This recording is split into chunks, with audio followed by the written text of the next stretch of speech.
Velkommen til dette pressemøde.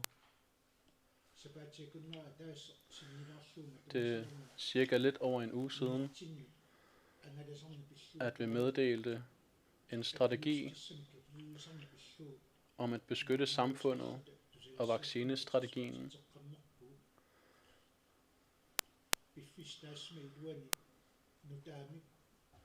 I mellemtiden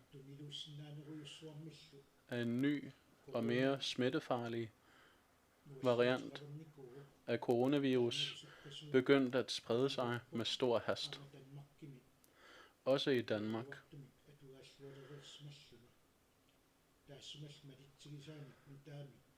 Og den nye variant tvinger os nu til at tilpasse denne strategi.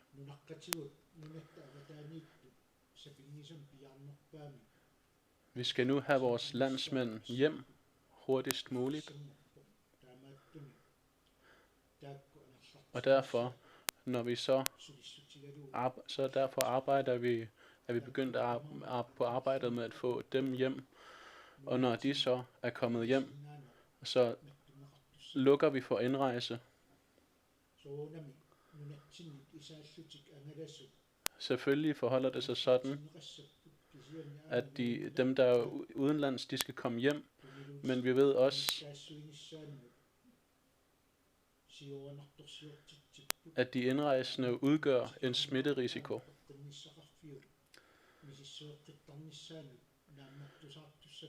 Og derfor er man nødt til at arrangere det således, at sundhedsvæsenet kan følge med, når det kommer til retestning. Således at vi kan sikre, at vi vil kunne håndtere et eventuelt udbrud.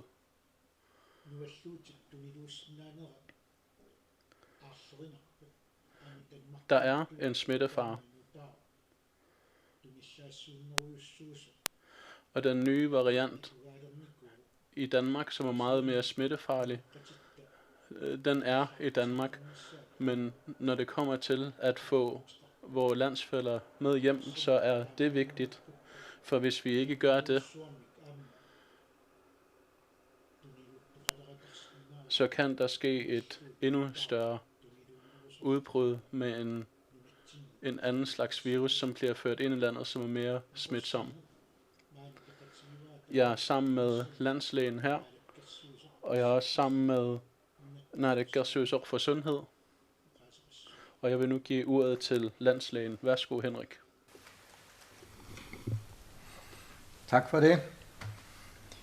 Ja, smittespredningen i Danmark, den har været meget omfattende hen over julen, og rigtig mange er blevet indlagt i Danmark. Kapaciteten i sygehusene, den er blevet udnyttet fuldt ud, og vi ser en udvikling, hvor man nu må flytte patienter fra hovedstadsområdet i Danmark til Vestdanmark. Det er lige netop sådan en situation, der er en udfordring for Grønland. Fordi det gør vanskeligt at få bistand fra Danmark, og det vil gøre det vanskeligt at få flyttet patienter til Danmark herfra. Men som Vitus også nævner, så er der dukket endnu en ny udfordring op. En ny engelsk variant af virus har spredt sig meget hurtigt i England, og i meget svær grad overbelastet sundhedsvæsenet i England. Den er ikke mere farlig end den virus, vi kender i forvejen. Der er ikke flere, der dør af den eller bliver alvorligt syge. Problemet er, at når den er mere smitsom, så er der mange flere, der bliver syge på kort tid. Virusen fra England, den har spredt sig til mange steder i verden. Den har også spredt sig til Danmark. Den er sjælden. Det er kun få procent af de smittede i Danmark, hvor man har fået påvist den engelske variant.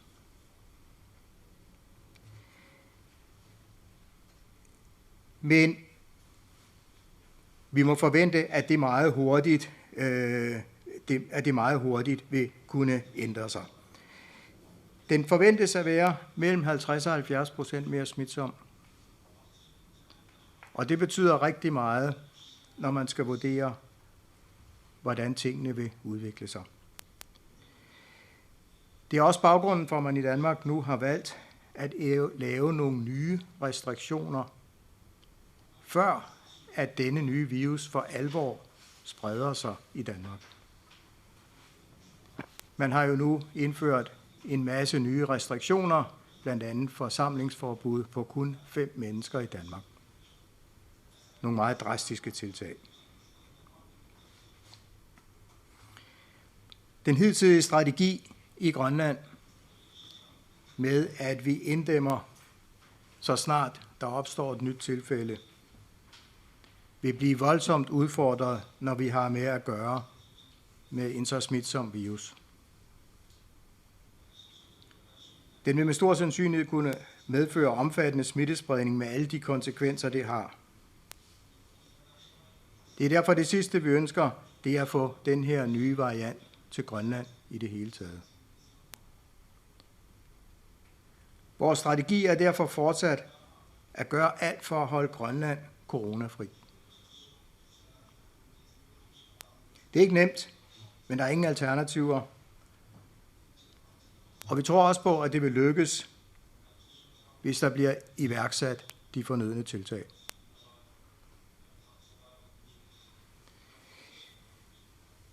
Den tilpassede strategi er for det første at få håndteret de udfordringer, der er med alle de rejsende, som lige nu befinder sig uden for Grønland og som skal tilbage. Men på den længere bane, ja, så er den eneste mulighed for at håndtere situationen at begrænse antallet af indrejsende mest muligt og sikre, at der er mindst mulig sandsynlighed for, at dem, der alligevel skal indrejse, at de smitter andre.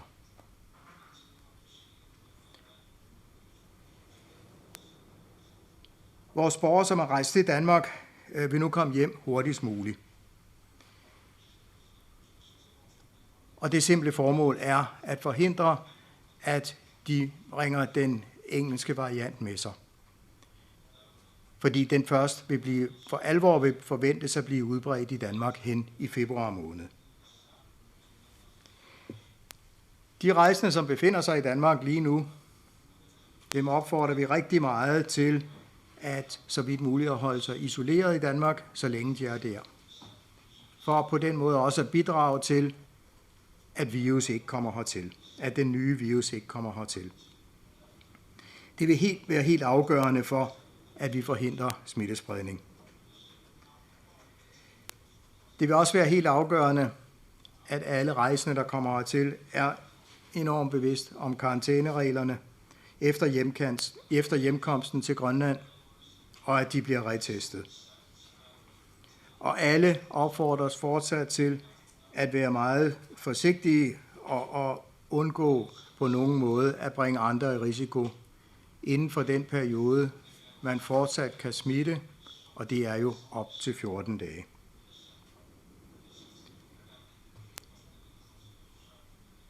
Lige nu er der jo et krav om, at man skal testes for corona, inden man rejser her til Grønland.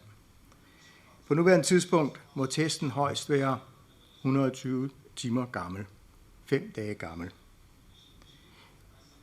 Men vi oplevede her før jul, at der jo kom ganske mange smittede ind, som var smittet efter de var blevet testet.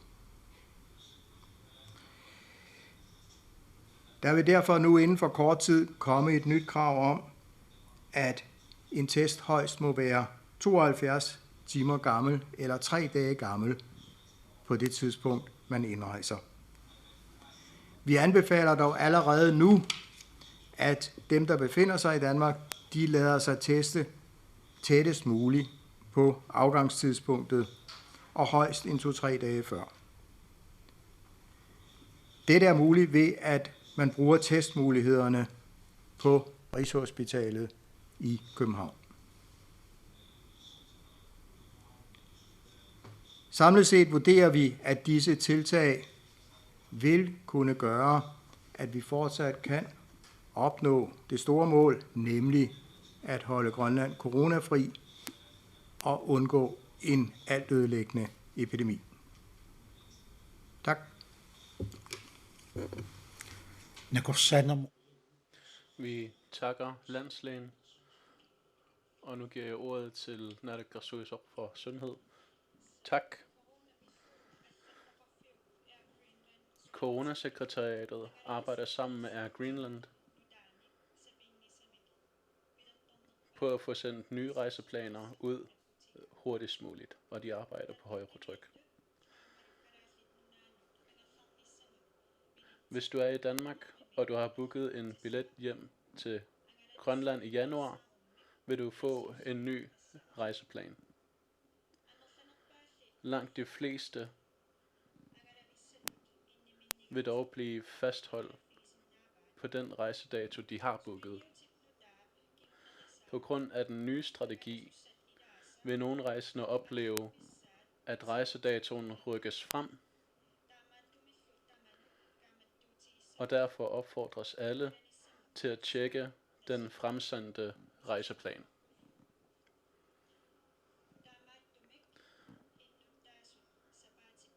Derfor er de borgere, der i sidste uge fik at vide, at deres rejse var udsat til efter den 12. januar, de vil nu få booket billetter hjem. Og mange af dem vil komme med på den afgang på en tidligere tidspunkt, som de ellers havde booket. De passagerer, der skal rejse mellem den 8. januar og 12. januar, er ved at blive kontaktet lige nu.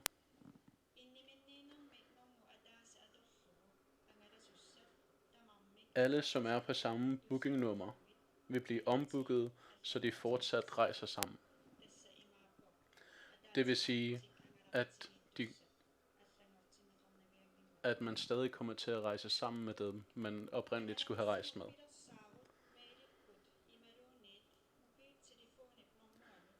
Rejseplanen bliver fremsendt på den mail eller det mobilnummer, der er benyttet ved købet af rejsen. Vi opfordrer derfor alle til at holde øje med den mail og det mobilnummer, som blev benyttet, da rejsen blev købt. Og vi beder dem også om at tjekke deres spamfilter. Hvis man har købt rejsen via et rejsebureau, så skal rejsebureauet kontaktes. Dem, der skal rejse i januar, det er ikke muligt at få en anden rejsedato i januar, end den, som tilbydes på den nye rejseplan. Hvis du ikke ønsker at rejse, men ønsker at få refunderet din rejse, kan du kontakte Air Greenland via kontaktformularen, hvor du så kan få en formular, der skal udfyldes. Og det er derigennem, man skal kontakte Air Greenland. Lad være med at kontakte Air Greenland per telefon. De kan ikke hjælpe, da ombookningerne foretages i prioriteret rækkefølge. Og medmindre der sker noget meget vigtigt, så undlad også at kontakte Coronasekretariatet. Jo færre henvendelser der er, jo hurtigere bliver alle billetter ombooket.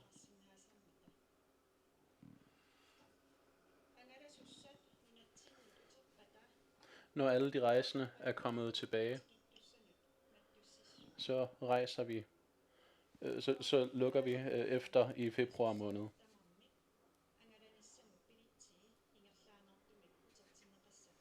Alle vil få refunderet deres billetter på det kort, som blev brugt til at betale billetten. Og det kan tage op til 6 uger, før pengene går igennem. Men de skal nok komme ind på kontoen.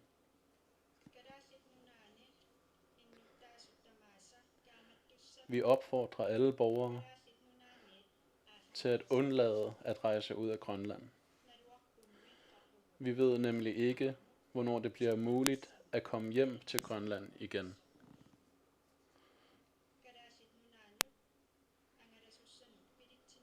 Alt salg af billetter til indrejse i Grønland, både via hjemmeside og rejsebureauer, vil være lukket i hele januar og februar.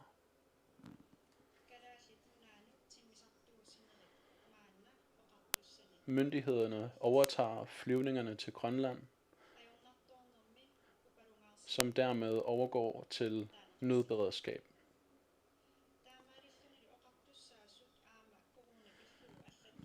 Det er dermed myndighederne og coronasekretariatet, som visiterer alle rejsende i februar. Visiteringen foregår gennem www.sutlisiwik.gl, hvor der fra og med den 5. januar vil være en formular om ansøgningen til at rejse.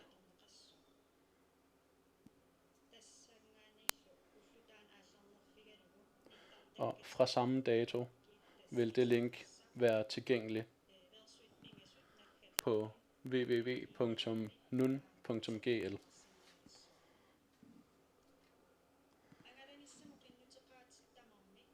Alle rejseansøgninger vil blive vurderet ud fra et nødvendighedsprincip, som skal sikre de vigtigste samfundskritiske funktioner, samtidig med at risikoen for smitte minimeres. Derudover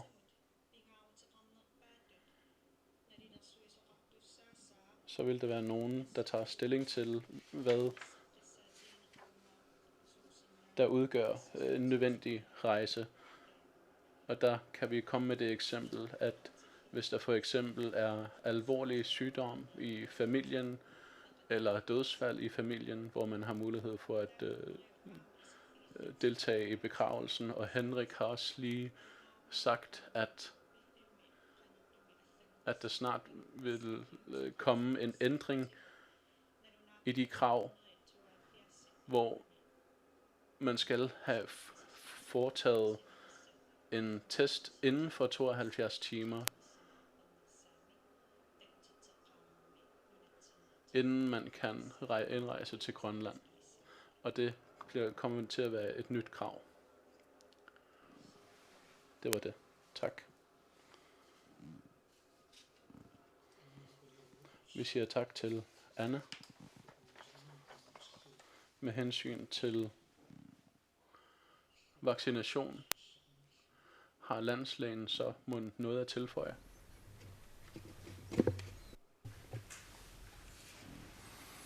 Jeg kan kort informere om, at det vi har sat i gang omkring vaccinationer foreløbig her i Nuuk og Ilulissat, at det glædeligvis fungerer fuldstændig som det skal.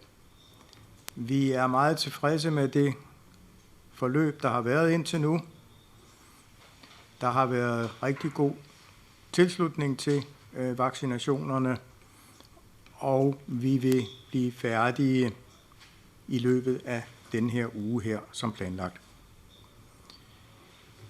Vi forventer, at vi inden for kortere tid får flere vacciner.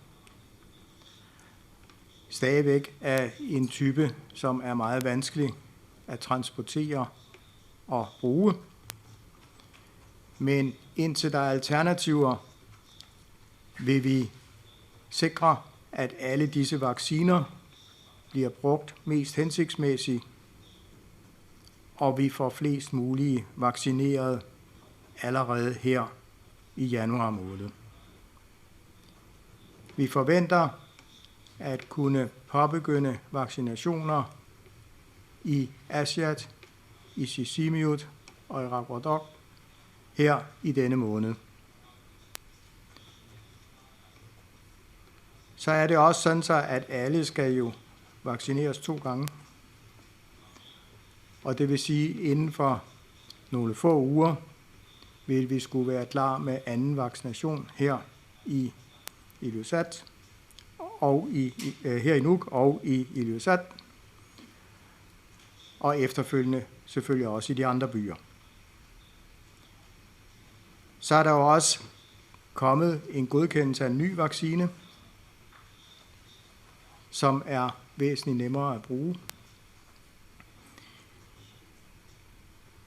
Vi ved ikke, hvornår vi får den til Grønland, men vi har forhåbninger om, at det sker inden for den næste måned. Og så vil vi være klar til at komme ud i alle hjørner af landet. Tak.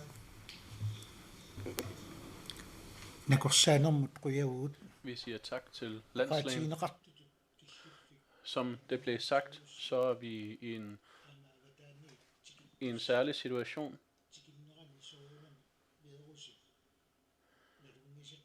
Og når de her indrejsende kommer udefra, så ved vi godt, at der er en risiko for, at der sker en smittespredning. Men det opvejer vi mod, at hvis der kommer en langt mere smitsom virus til landet, så vil vi stå i en meget, som landslægen har sagt, så er den her nye variant meget mere smitsom.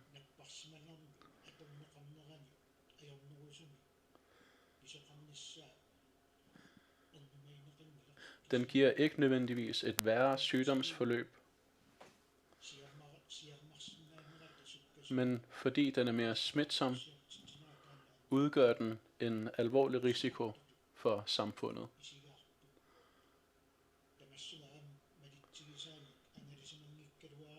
Og det betyder så også, at selv hvis man ikke har været ude at rejse, så opfordrer vi til at understrege vigtigheden af at følge de gældende råd og anbefalinger.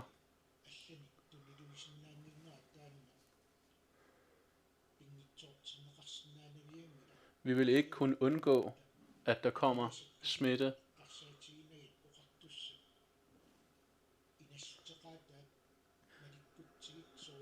men hvis vi alle overholder anbefalingerne,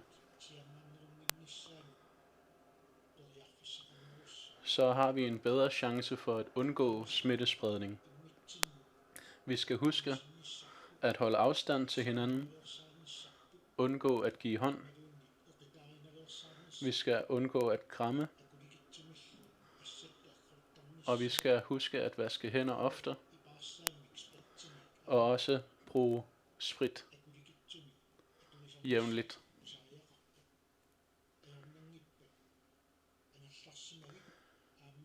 Bliv hjemme og slap af. Hvis I skal på indkøb, så gør det hurtigt, og gør det så få gange som muligt.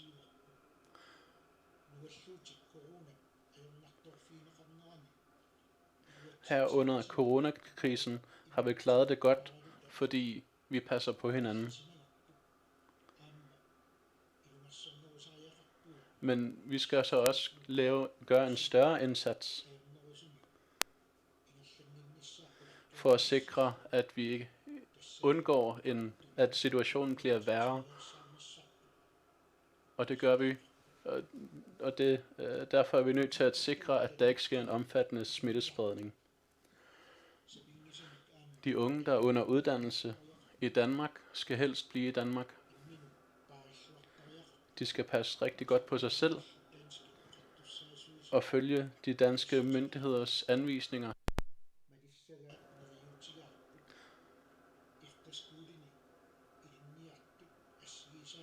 Elever på efterskoler og lignende, hvor de her skoler forbliver åbne, skal de også så vidt muligt blive på skolen.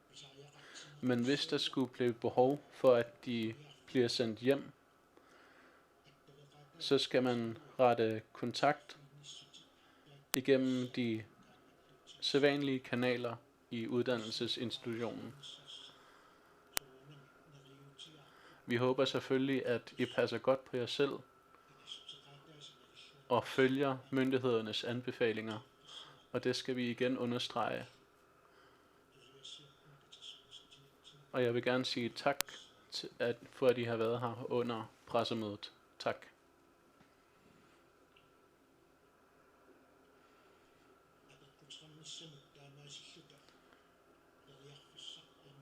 Der er nu mulighed for at stille spørgsmål, og den mulighed vil vi gerne give til journalisterne.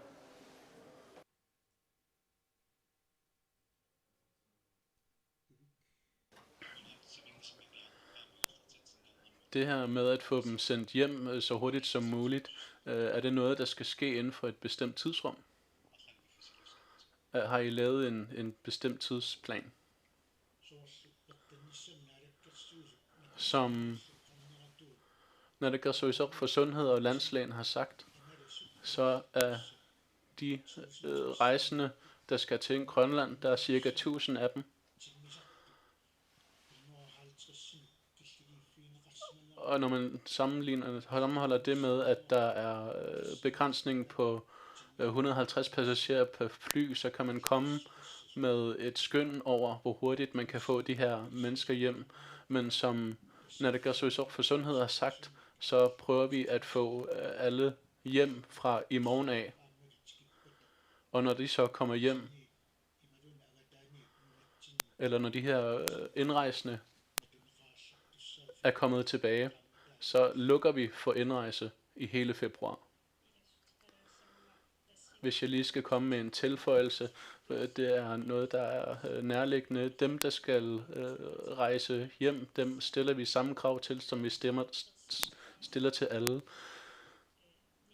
De skal ikke have nogen symptomer, og de skal kunne fremvise en negativ test, inden de kommer på flyet, og vi kommer til at overholde alle de her krav. Så når vi siger, at vi skal have folk hjem så hurtigt som muligt, så er de her krav stadig gældende.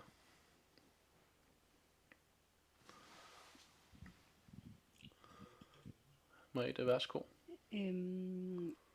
Der blev sagt, at på et tidspunkt så bliver timeantallet for, hvornår man skal have denne her test, før man kan rejse ind i Grønland, ændret fra 105 timer til 72 timer. Men det gælder ikke dem, der skal ind lige nu, eller hvordan?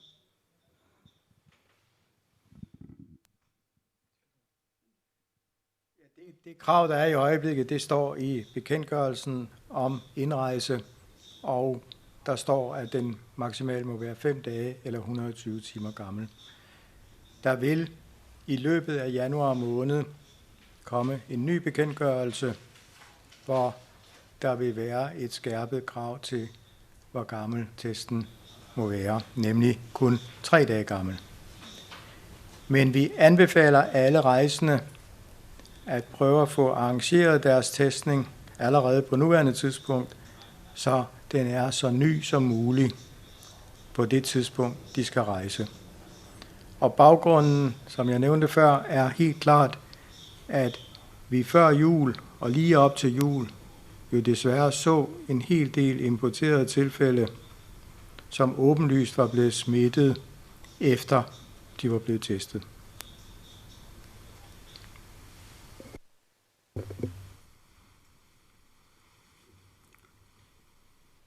Apollo. Så er det Apollo.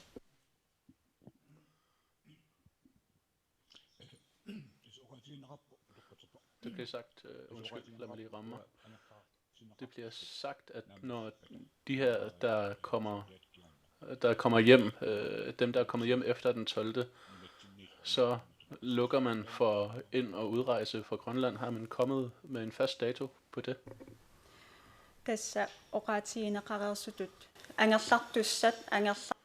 Jo, som det allerede er blevet sagt, når vi har fået sikret, at alle dem, der skal hjem, de er kommet hjem, så vil det ikke være muligt at købe en billet til indrejse til Grønland.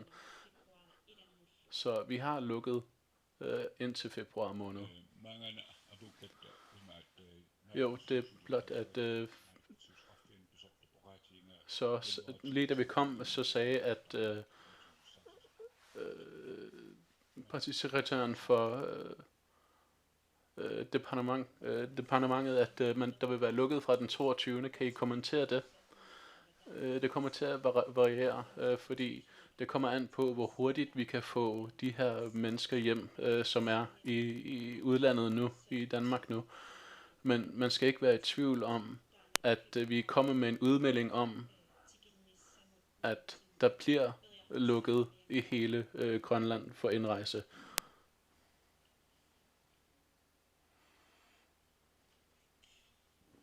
Evik. Det her er vist mere et spørgsmål til landslægen.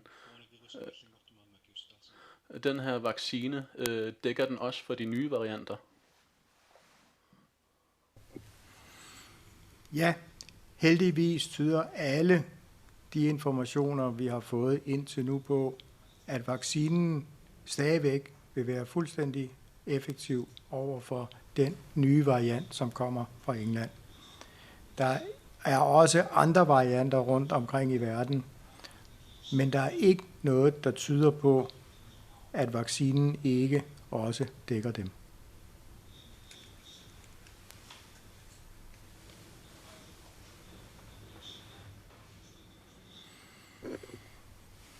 алланик апеққутсеқартоқарунангиммат қуявуут аама тусаассиортунут таамату катерсортитсинерми наюннерат.